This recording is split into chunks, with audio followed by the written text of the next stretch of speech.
오르고 오르고 또 오르고 끝인 줄 알았는데 또 올랐네. 자, 끝 모르고 올라가던 대출금리가 내려가고 있다는데 소식 들어보셨나요? 끝을 모르고 올라가던 대출금리가 갑자기 내려가는 이유는 바로 코픽스 금리 때문이라는데요.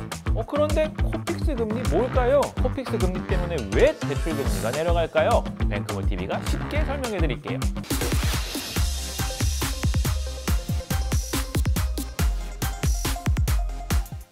친구랑 술 한잔을 하는데 친구가 조심스럽게 100만 원만 빌려달라고 하네요.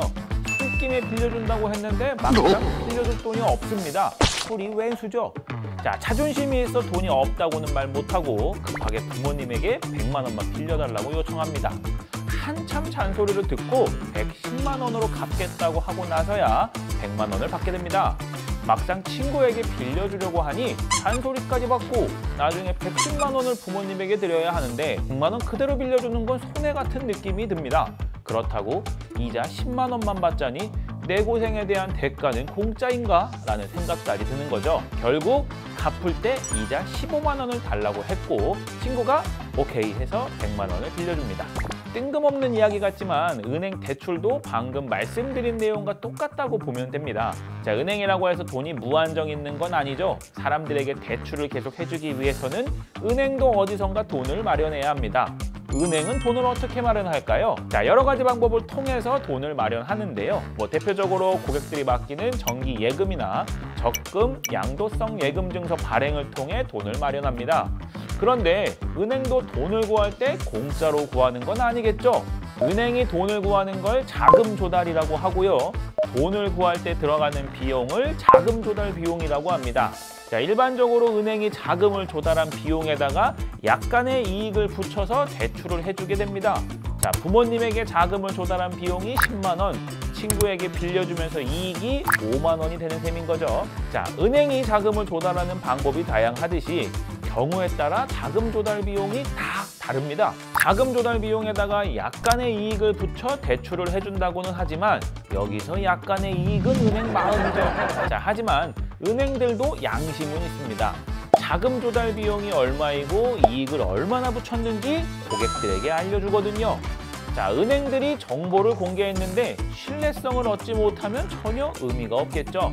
따라서 모두가 납득하고 신뢰성을 가지려면 정기예금으로 구한 돈, 적금으로 구한 돈, 양도성 예금 증서를 발행해서 구한 돈 등 이 모든 돈을 구할 때 들어간 자금 조달 비용, 즉 자금 조달 금리의 평균을 낼 필요가 생겨버린 겁니다.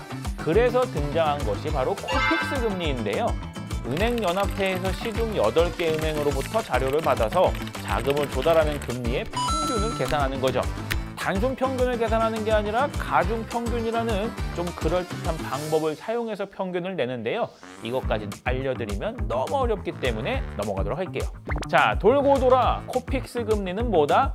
은행이 자금을 조달하는 금리의 평균이다라고 보시면 됩니다. 자, 코픽스 금리가 내려간다. 은행이 자금을 조달하는 데 들어가는 비용이 낮아진다. 자금을 구하는 데 조달 금리가 내려갔으니 즉 대출 금리도 내려간다는 겁니다. 반대로 코픽스 금리가 올라간다. 은행이 자금을 조달하는 데 들어가는 비용이 높아진다는 거죠. 자금을 구하는 데 조달 금리가 올라갔으니 즉 대출 금리도 올라갑니다. 자, 코픽스 금리는 현재 3.44%인데요. 저번에 비해서 0.12% 정도 내려온 수치입니다. 코픽스 금리는 꾸준하게 내려오고 있는데요. 코픽스 금리의 하락은 은행들이 자금을 조달하는 데 비용이 내려오고 있다는 거겠죠.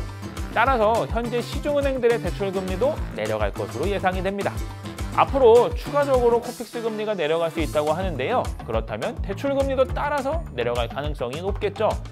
자, 코픽스 금리 하락에 따라 대출 금리가 내려가는 시기에는 뭐가 중요할까요? 은행들마다 대출 금리를 빨리 내리는 은행도 있고 늦게 내리는 은행도 있습니다. 거기에 내리는 폭도 다 다르죠. 조금 내리는 은행, 많이 내리는 은행. 대출을 이제 받을 분들이라면 어느 은행의 금리가 가장 낮게 형성되어 있는지 당연히 대출 비교해 보셔야겠죠. 자, 그리고 현재 대출을 보유하고 있는 분들이라면 현재 내가 쓰고 있는 대출보다 금리가 낮은 상품이 나오는지 꾸준하게 체크해 보셔야 합니다. 그러다 낮은 금리가 있다면 대안대출 하셔서 이자 절약 하셔야죠. 자, 오늘의 내용도 도움이 되셨다면 구독과 좋아요 꼭꼭 부탁드리고요. 다음에 뵐게요. 감사합니다.